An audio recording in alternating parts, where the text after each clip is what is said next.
tous. Donc ce matin, on continue et on va allier toujours sens et croissance avec une autre très belle entreprise menée par une femme entrepreneur, Isabelle, et on est très fiers et merci d'être venue ici aujourd'hui. Et tu as cofondé Isaït, une plateforme internet d'externalisation de tâches digitales socialement responsables. Alors ici, je pense que tu as 200 clients potentiels. Il va falloir vraiment que tu expliques ce que tu fais. Tu es ingénieur de formation.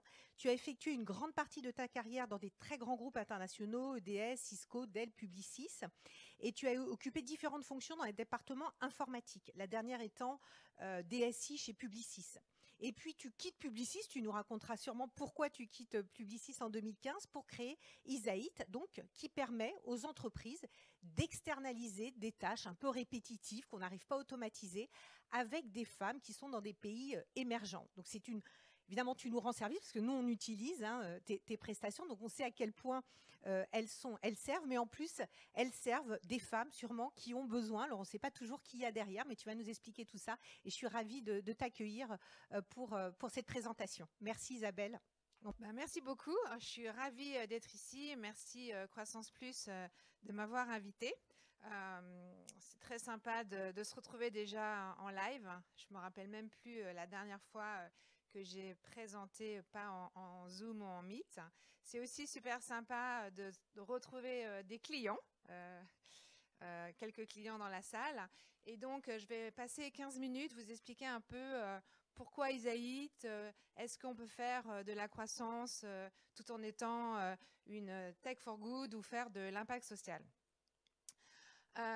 Quelques mots sur moi. En effet, je suis de formation ingénieur et j'ai fait toute ma carrière dans des grands groupes plutôt américains, donc Cisco, EDS, Dell, avec une culture assez go, can do, etc., où on est assez direct. Et puis, je suis passée ensuite chez DSI, chez Publicis, toujours dans les fonctions informatiques. Et j'ai toujours été une grande fan de soutenir les femmes. Il faut savoir que sur la planète, on est 52%, mais malheureusement, on est très peu nombreuses dans la tech. Et quand j'ai été diplômée, on était à peine 10%. Malheureusement, je crois qu'aujourd'hui, ça n'a pas beaucoup plus évolué. Et donc, j'ai toujours pensé qu'il fallait s'entraider, collaborer, travailler ensemble.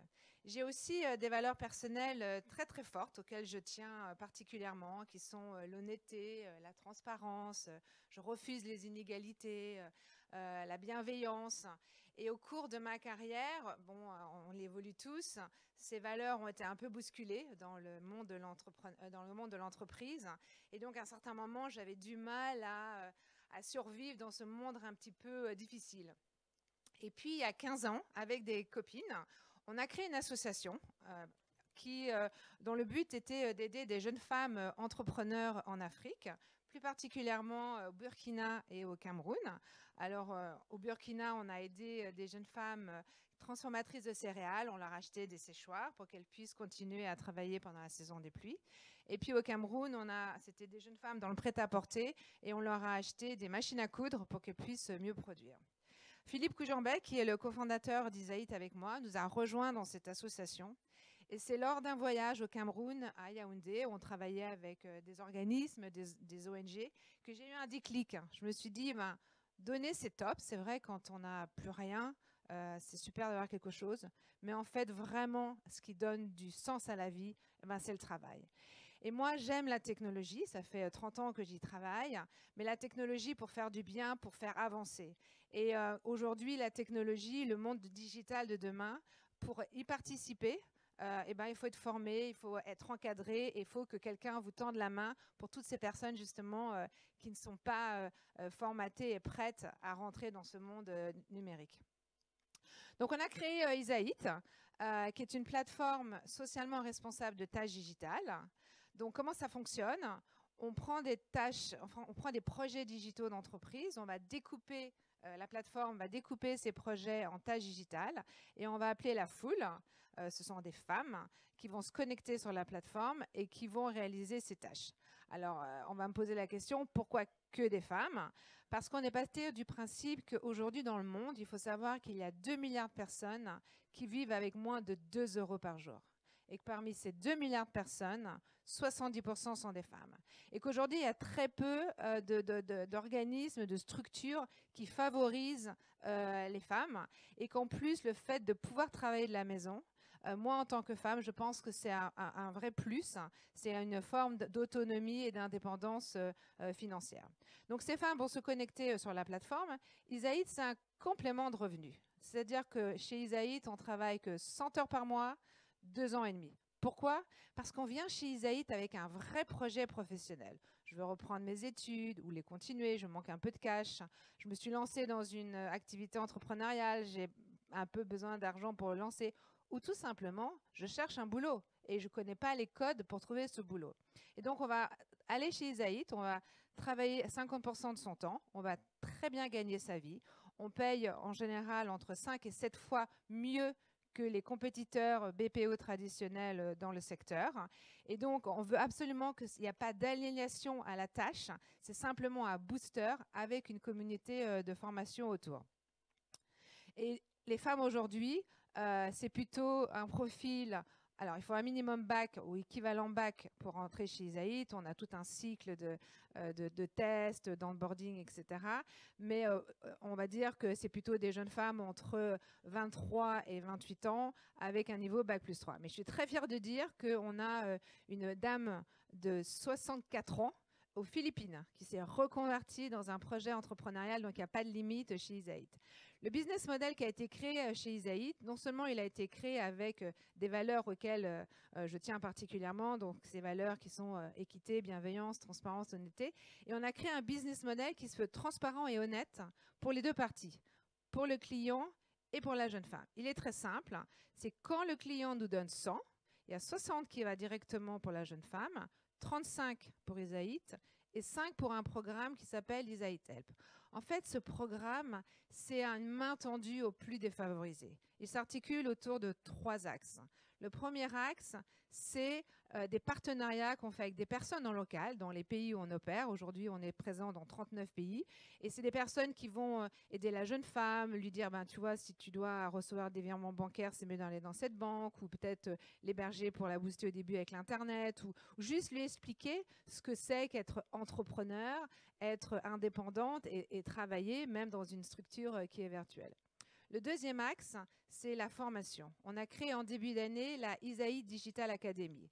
Parce que demain, le monde est digital, qu'on le veuille ou non, et que si on n'est pas formé, c'est la fracture numérique. Donc nous, on a créé cet organisme qui va former la jeune femme au cours des 2 ans et demi d'Isaït. Il est structuré en 3 points. Le premier, c'est qu'on arrive chez Isaït, comme dans toute structure, on va passer par un SaaS de mise à niveau digital. C'est juste savoir utiliser les outils digitaux pour être agile dans l'univers d'Isaït. C'est ce qu'on appelle onboarding. On paye d'ailleurs ces jeunes femmes pour qu'elles suivent ces formations. C'est important pour nous. Le deuxième axe, c'est acquérir des compétences, faire de la formation pour pouvoir faire les projets. On n'est pas une ONG, on n'est pas une association, on est une société qui doit faire des profits et générer des revenus justement pour soutenir ces jeunes femmes. Et le troisième axe, c'est on se dit que 2 ans et demi, c'est long et c'est court. On veut que l'histoire d'Isaït se continue, donc on a des groupes alumni où ces jeunes femmes se retrouvent. Et donc on fait des partenariats avec des centres de formation, des vrais formateurs comme Simplon, Open Classroom, Livestorm, Tress, Empower, Make Sense, etc., qui vont offrir des formations sponsorisées par Isaït à ces jeunes femmes. Je peux par exemple apprendre du Python pour coder sur des algorithmes de machine learning ou faire du marketing digital ou apprendre à faire un site de WordPress. Toutes ces formations ne sont pas nécessaires à la vie d'Isaït, mais simplement c'est quand la jeune femme va quitter Isaït, elle a tout en main. Elle a acquis de la confiance, elle a travaillé, elle a acquis une certaine autonomie financière et en plus elle a été super formée. Donc aujourd'hui, à 4 ans et demi après notre anniversaire, c'est janvier 2017, donc bientôt 5 ans. On est une petite équipe à Paris de 13 employés avec un écosystème de 20 personnes. On est à Nation. On a réalisé plus de 65 millions de tâches, 1500 projets digitaux. On a plus de 250 clients. On a des beaux noms. Alors, qu'est-ce qu'on fait exactement L'Oréal, donc on est dans tout ce qui est le computer vision. Donc, c'est analyse d'images et de vidéos. Donc, par exemple, pour L'Oréal, on va aller analyser des images de peau pour qu'ensuite, quand vous prendrez l'application, eh bien, elle sera capable de dire quel genre de peau. Pour Airbus, on va analyser quand l'avion décolle le paysage pour l'aider à décoller. On va aussi faire d'analyse de déchets pour Veolia. On fait du NLP, du Natural Language Processing, donc c'est toute l'analyse de texte, analyse, entraînement de chatbot pour savoir ce qui se passe et ce qui se dit dans les réseaux sociaux. Et puis on va faire du Content and Services, c'est-à-dire qu'on va faire catalysation de produits, détourage amélioration d'image, indexation de produits. On est super fiers d'avoir une belle licorne française, Mano Mano. Notre objectif, dans 3 ans, avec Philippe, c'est de donner du travail à 10 000 personnes, ce qui aura un impact sur 40 000 personnes. Ce n'est pas moi qui le dis, que quand on donne du travail à une personne dans les pays émergents, ça éclabousse 4 personnes. Moi, je pense, en ayant visité ces pays, c'est plutôt du 1 à 8. Donc aujourd'hui, on est sur 39 pays. En fait, on a ouvert dernièrement un dernier pays en Europe. On est présent sur 4 continents. Donc l'histoire, elle a commencé en Afrique. C'est là où on est le plus présent, Afrique anglophone et francophone. Mais maintenant, on est en Amérique du Sud. Malheureusement, avec la crise du Covid l'année dernière, l'Amérique du Sud s'est accélérée. On a énormément de jeunes femmes au Brésil, au Mexique, toutes ces jeunes femmes qui, à cause de cette crise, ne pouvaient plus avoir les petits boulots à côté qui leur permettaient de survivre. Isaït a été la solution pour eux. En Asie aussi, on est présent. Et puis, on a ouvert en début d'année l'Europe. Aujourd'hui, on est présent sur 3 pays, Monténégro, Albanie et Bulgarie, à la demande de nos clients qui souhaitaient qu'on couvre d'autres langues, comme l'ukrainien, le serbe, le croate. On a une couverture 24/7, donc c'est assez appréciable pour le client parce que la machine elle continue à tourner 24/7. Et puis, on couvre 9 langues.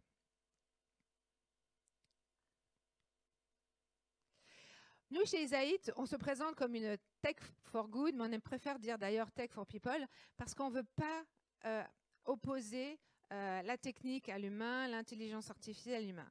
Aujourd'hui, vous le savez tous, ce n'est pas à vous que je vais l'apprendre, mais l'intelligence artificielle, elle est aussi intelligente que l'humain la rend intelligente. En fait, elle est quand même assez bête. Et d'ailleurs, les progressions qui ont été faites au cours des 25 dernières années ne sont pas tellement sur la façon de penser, mais c'est plutôt sur la puissance de calcul.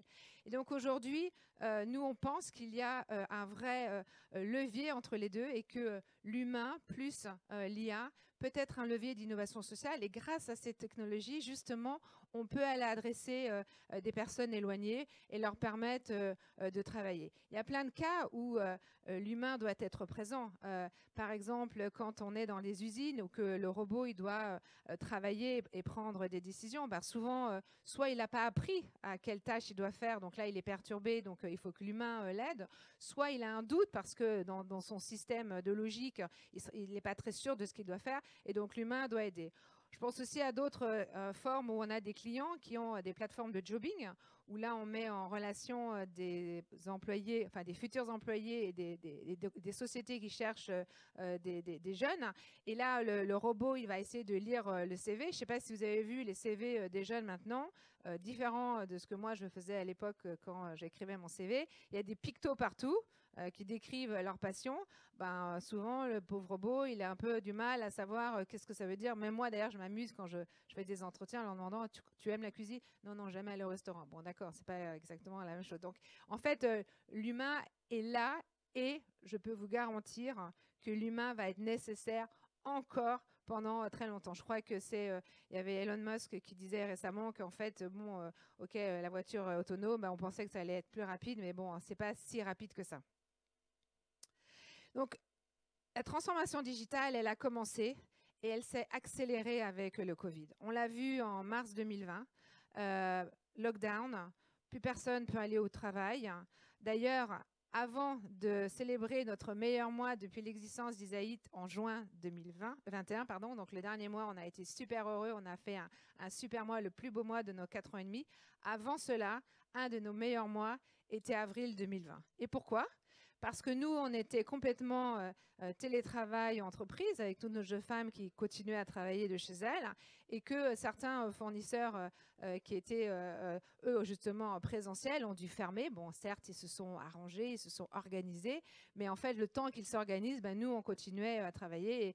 Et je sais que dans la salle, j'ai un de nos clients pour lesquels on a récupéré énormément d'activités au cours d'avril-mai 2020 parce que justement, les autres ne pouvaient pas travailler.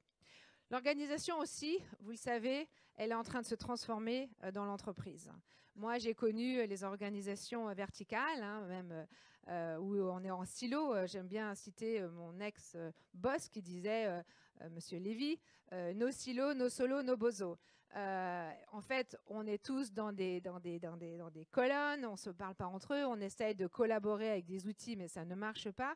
Aujourd'hui, le monde est plat et on doit travailler en horizontal. Le fait de travailler en horizontal, ça doit générer une meilleure collaboration avec une volonté de participer et de s'entraider. Et en fait, on voit bien qu'il y a un développement des communautés. Et en fait, nous, les communautés, c'est la base de la structure de l'entreprise. On a ces jeunes femmes, 1200, 39 pays qui se parlent entre elles à travers cette communauté virtuelle et qui vont collaborer, s'entraider et qui, quand elles ne savent pas faire une tâche, elles vont demander, parce que chez Isaïd, si on ne sait pas faire une tâche, ce n'est pas très grave, on dit next, et quand quelqu'un d'autre va la faire, la tâche va revenir, et puis la tâche va revenir et elle va pouvoir la faire mieux.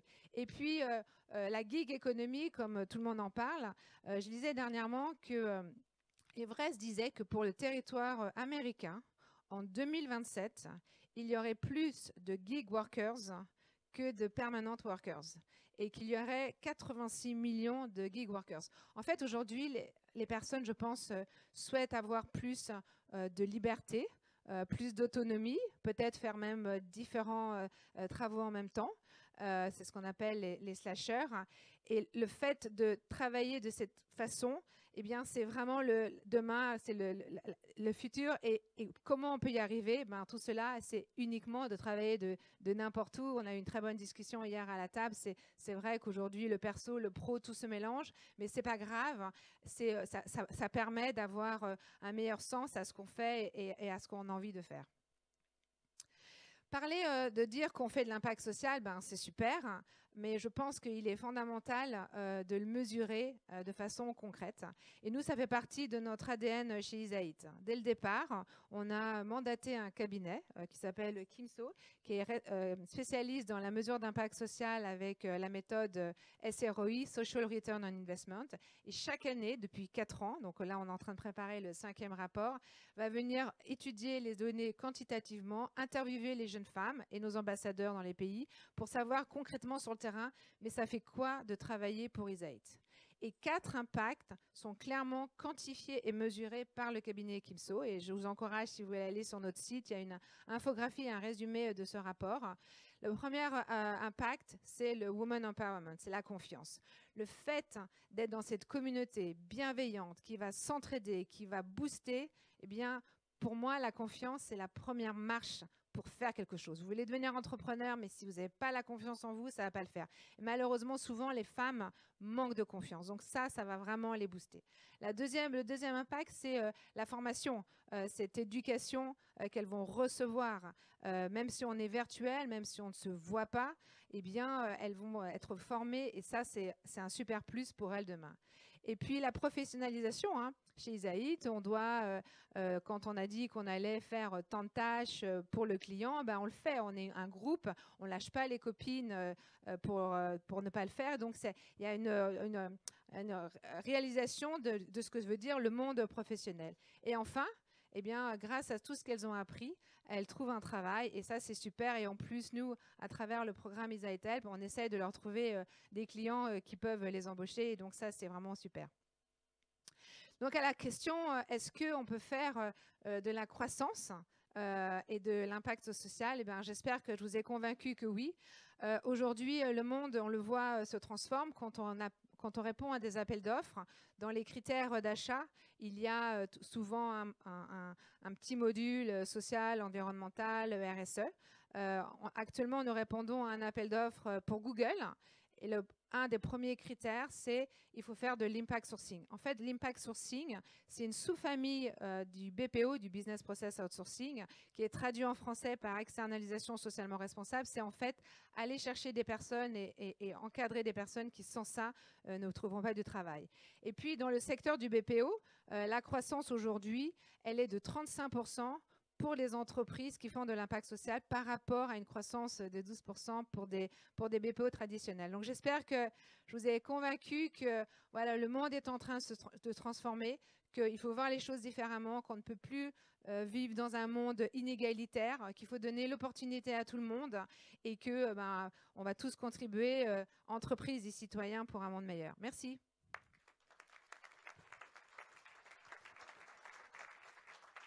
Alors, je crois qu'Isabelle, tu restes toute la journée avec nous, donc tous ceux qui veulent venir te rencontrer, assieds-toi, je t'en prie. J'ai juste une première petite question et après, vous pouvez lever la main. Comment tu fais pour sourcer toutes ces femmes? Parce que être présente dans autant de pays et arriver à manager, à sourcer, voilà, comment tu es organisée? Non, c'est une bonne question. Donc, on a commencé l'histoire au Sénégal. Donc là, on est allé sur place. À l'époque, on était à Bastille chez Make Sense, donc il travaillait beaucoup avec le Sénégal. Donc Mamba, qui était notre ambassadeur local, nous a présenté quelques filles. Et aujourd'hui, en fait, on est super présent sur les réseaux. Et en gros, aujourd'hui, la première source, c'est la cooptation. C'est la copine qui dit à la copine, vas-y, va t'inscrire chez Isaït, c'est top. Et puis, on est connecté dans les universités, en local. Donc aujourd'hui, le problème ou le challenge n'est pas de trouver des filles, c'est de trouver des projets. Donc ça, on a bien compris. Est-ce que vous avez des questions?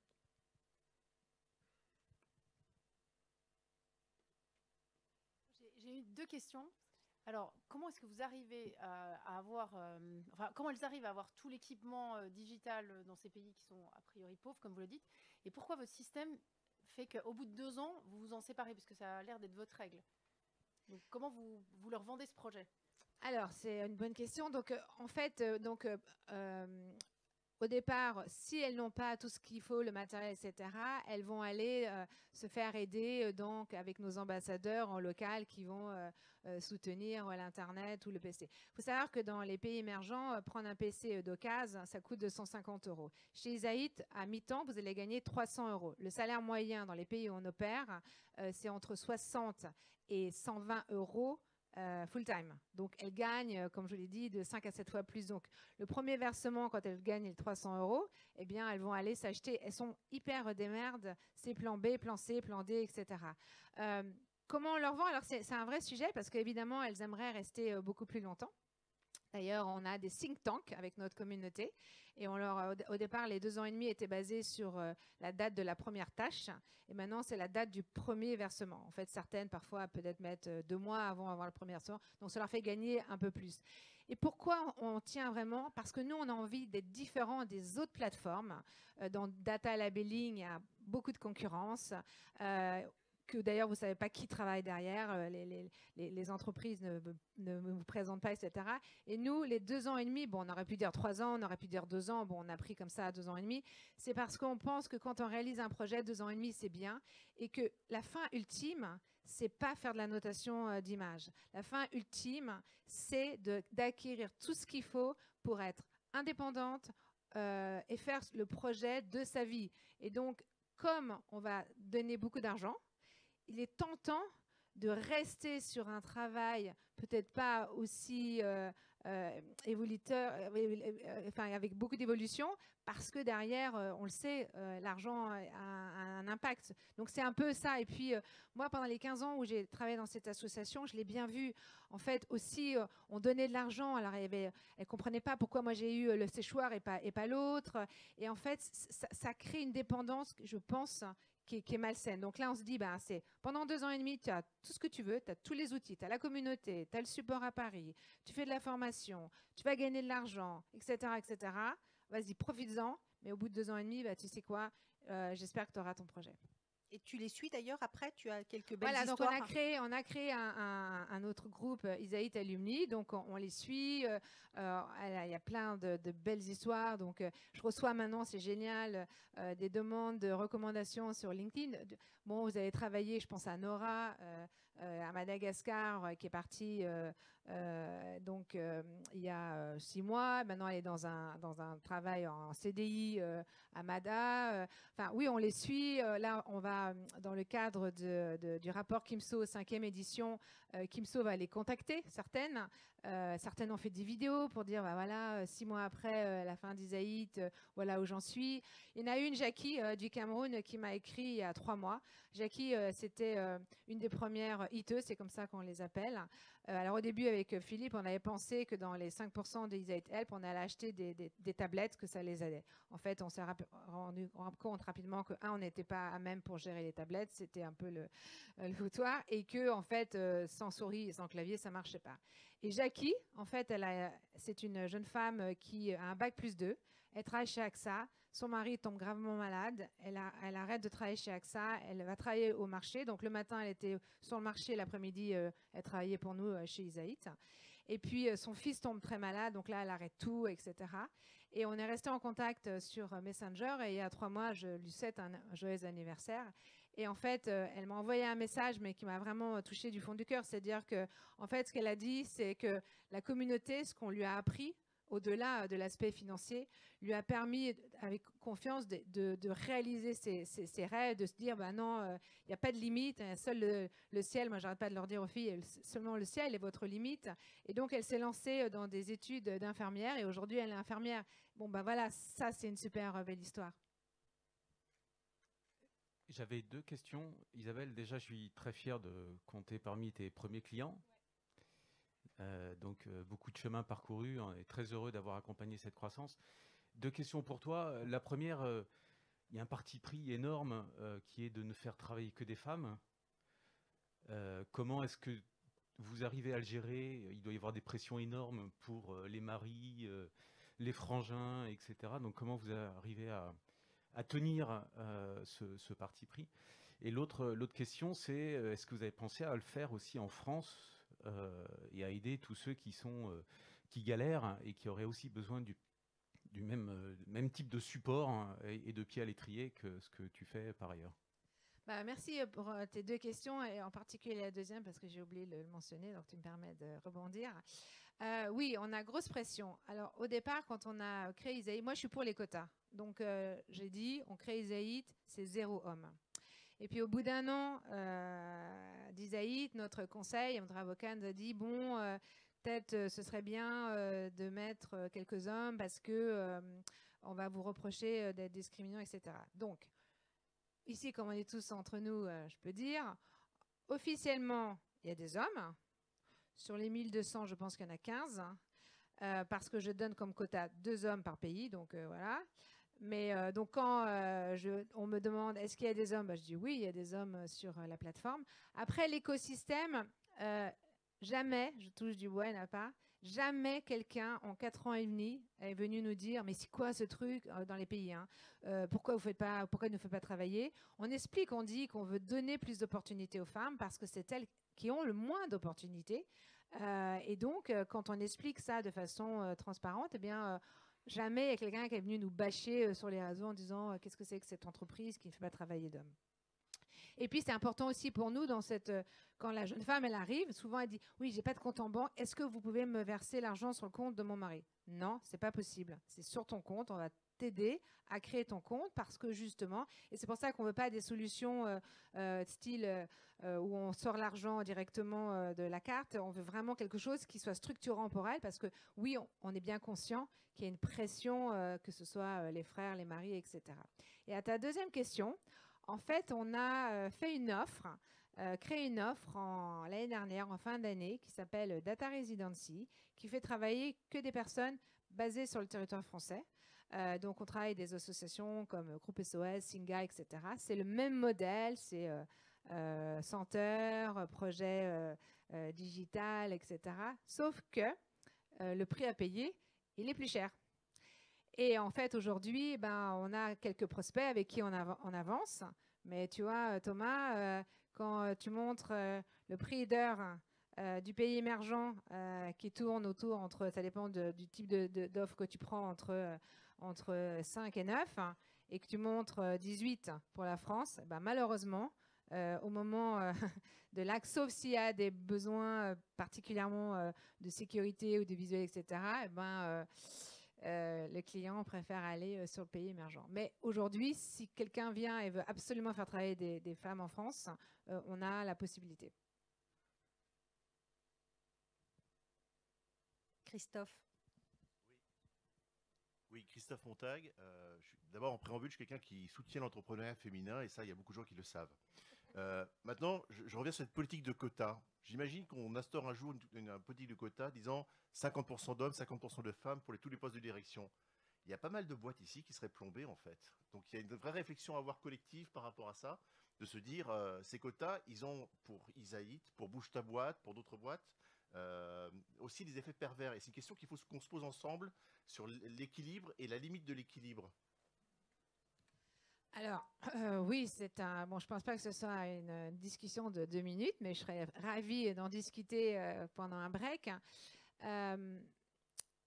L'idée d'Isaïd, c'est pas des quotas, c'est de dire que dans le monde, il faut ouvrir ses yeux et qu'il y a même une grosse population, un pourcentage énorme qui n'a pas accès à la formation, qui n'a pas accès au travail, et à la fin de la journée, c'est les femmes. Et on a quand même vu aussi, là, assez récemment, j'ai la chance de bien connaître Elisabeth Moreno qui travaille avec moi chez Dell. Suivez ce qui s'est passé dernièrement, c'est-à-dire que la crise a accéléré ça, que ce soit en France, où justement c'est les femmes qui ont le plus subi, que dans les pays émergents, c'est la même histoire, c'est pas différent. Et donc, de se positionner et de dire, ben, bon, voilà, potentiellement, on va faire travailler 10 000 personnes. En fait, pour avoir 10 000 actives, il faut avoir 50 000 sur la plateforme. Ben, c'est quoi dans le monde de milliards de personnes qui existent? C'est une petite goutte. Et moi, je suis très fière de me dire que, eh bien, à travers cette communauté, je vais pouvoir générer des rôles modèles, des ambitions et de la confiance. Et non, je pense que je maintiens mon boost et je ne pense pas que ce soit une mauvaise chose. Thierry, tu avais une question, Thierry Delay. Oui, on a répondu. Ah, c'est bon? Eh bien, écoutez, merci à tous. Ah, oui, alors une toute petite dernière et après. Ça va être rapide. Merci beaucoup et bravo pour ce que vous faites. J'ai une question, c'est quel statut social des hitters, justement? Est-ce qu'ils sont salariés? Est-ce qu'il y a une forme d'auto-entrepreneuriat aussi? Enfin, voilà, comment est-ce que vous vous organisez? Parce qu'il y a plusieurs pays, donc... Alors ça, c'est compliqué, mais non, elles ne sont pas salariées. Elles sont équivalents, alors c'est des freelances, équivalents aux auto-entrepreneurs. Mais il faut savoir que ce statut d'indépendant, il est divers et varié dans les pays. Vous ne pouvez même pas vous imaginer. Par exemple, en Afrique, il n'y a pas de statut vraiment de freelance en tant que tel. Donc, elle doit être commerçante. Donc, commerçante, ça veut dire potentiellement, elle déclare un lieu comme leur commerce, parce qu'il n'y a pas encore... et donc, nous, à travers le programme Isaït Help, on sponsorise. Aujourd'hui en France, je crois que c'est gratuit d'être auto-entrepreneur, en tout cas de s'inscrire. En Algérie, c'est 250 €. C'est 180 € au Burkina. Et donc nous, avec le programme, les 5%, eh bien, on va aller acheter, payer ce certificat pour aider la fille. Mais c'est un vrai cauchemar. Il y a beaucoup d'autres compétiteurs qui ont la même chose que nous et qui ne s'intéressent même pas à la partie légale. Nous, on a envie d'être clean et on a envie que la personne, quand elle rentre, elle a vraiment tous les papiers et que ce soit nickel d'un point de vue légal. Ouais. Donc, c'est plus compliqué. Ouais. Merci beaucoup, Isabelle. Merci beaucoup.